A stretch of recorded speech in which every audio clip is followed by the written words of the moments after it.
See, I'm about to hurt your feelings because you need to know. Women love these two guys. Always have, always will. And there's a reason that they love these two guys. And your choices are simple.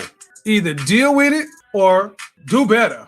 Let's start off with the top. There are two types of guys women absolutely love. They go crazy over them. And this is the only real battle. This is the battle at the top of the battles. Throughout any time in history, throughout any culture, throughout any race, you're going to see that at the top, you're going to see women love these two guys. So let's get number one. Number one, the number one guy all women love. All women, everywhere, no respect of class, no respect of any of that shit, is the bad boy. That's right, is the bad boy. In the black community, you want to call them Pookie and Ray Ray. That's what the bad boy would fall in that category. On the other side, it would be, Brad or Chad, pick one. It would be the guy in the leather jacket and the motorcycle with the tattoos. The bad boy. The bad boy is always an archetype. We're talking about archetypes. Women love the bad boy archetype because he represents rebellion. He represents actually pushing against the father and the men in her family's control. A father is going to raise this girl up to be nice, prim, proper, respected. He wants somebody to be right for his little princess.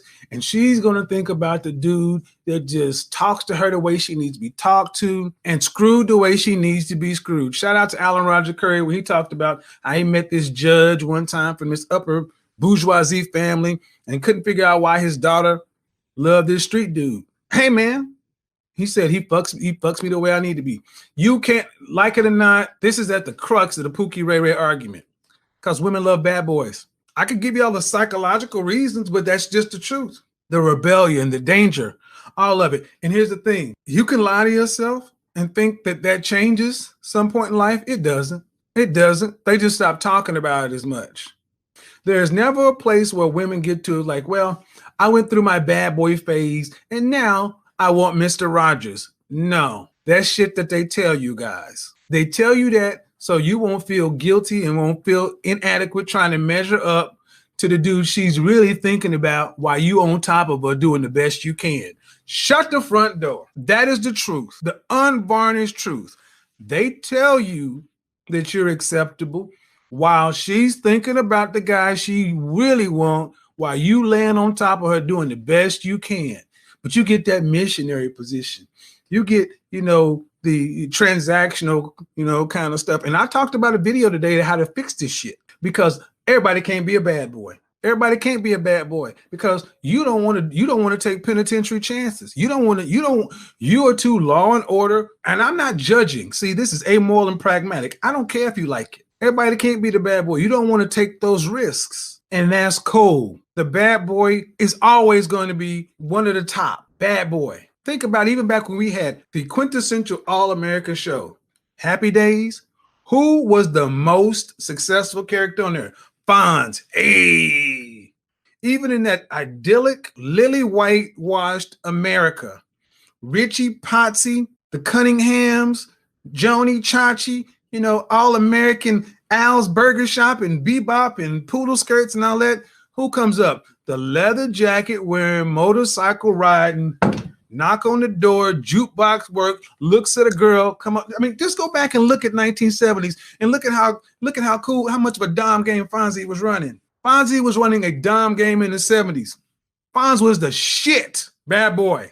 That character existed because they knew women would gravitate towards. And here's the thing. Of the 9 of you guys who hit dislike, here's why you hit dislike. Because you like them too. You like them too because they do the shit that you don't have balls enough to do. Ooh. Watch the dislikes go up. Watch it again. You like the bad boys too because they have the balls to do shit that you don't have the balls to do. You wish you could be like them. You wish you could stand up and say, man, fuck you. We're not gonna take it. You wish you could do it, but you just can't. People will disapprove of me. I don't want to be like him. I don't want to be a bad boy. I like being Captain America in the Boy Scout because Captain America always wins. No, he doesn't. That's some shit they put on movies to sell you goobers a ticket. Like it or not, bad boys are an archetype for all women. And it's not just black women, all women. You know what happens? The teenage bad boy is different than the 20-something bad boy, is different than 30-something, 40-something, 50-something. But the bad boy stays the bad boy. Johnny Depp's character, that bad boy. You can become a corporate raider, a pirate. See, that bad boy can go from high school to Wall Street, and he still has that killer instinct, that shark thing, and he eats up, bam, and women love him. Now, here's the thing. Somebody had to say it. I'm going to tell you, that's what it is. But there's another guy that women love. Again, it's an archetype, and they love this guy just as universally. Even the women that say they don't. And this guy is going to be the more controversial of the ones, because this is the guy women actually say they don't dig as much as they really do. They'll come out of their mouth and say, oh, I don't like guys like that. See, most women will agree out front, yeah, I like bad boys, because we know it's more socially acceptable. But this other guy, they'll come out and they're like, I mean, you know, some women like him, but I don't like him as much. You know, I like my guy, a different one. And you know what that one is? It's the pretty boy. Yep, the pretty boy. The bad boy and the pretty boy. Now, when I say pretty boy, I'm not talking about delicate features, fingernails. Get that shit out of your head. I'm talking about what some people call the jawline. Jeremy Meeks, remember that dude? The guy who had the went from the mug shot to being a kept man? The jawline with the eyes. Pretty boys. There will be women that be like, I don't like a guy that's that. I don't like a guy that's pretty. I like a guy that's rugged face. And there'll even be guys who are like, man, get bullshit. And I love it. And see, and this is one that guys tend to have a problem with, because most men will accept the bad boy because he's masculine and he, you know, when you say pretty boy, it pisses a lot of rock face niggas off, because a lot of rock face dudes off because they can't be the pretty boy. Because a pretty boy is a face guy. Don Draper, Brad Pitt, Leonardo DiCaprio. See, a lot of times they'll try to paint the pretty boy as some kind of effeminate weakling, and that ain't it. Not even by a long shot. That's what a lot of dudes who really hate on this dude, this archetype, try to paint him as. And that's cool. He's still gonna fuck your bitch. Yeah, them rock face dudes get mad at the pretty boys. And they'll be the main ones. Oh man, you don't need to be a pretty boy. You motherfucking looking like the thing. What you gonna tell me? Shut up. Because women like bad boys and pretty boys. Let me give you an example in the black community. How many of you guys went to college? Okay, well, if you went to college, you know the Divine Nine. Let's talk about the fraternities. And I gotta give all five, but the one when I went to school, it was the Alphas, the Sigmas, the Iotas weren't on our yard, but then there was the Kappa and the Qs. There was the Noops and the Qs. I'm a Noop. I'm a Kappa. The smallest chapters on any yard were always the Kappas and the Qs.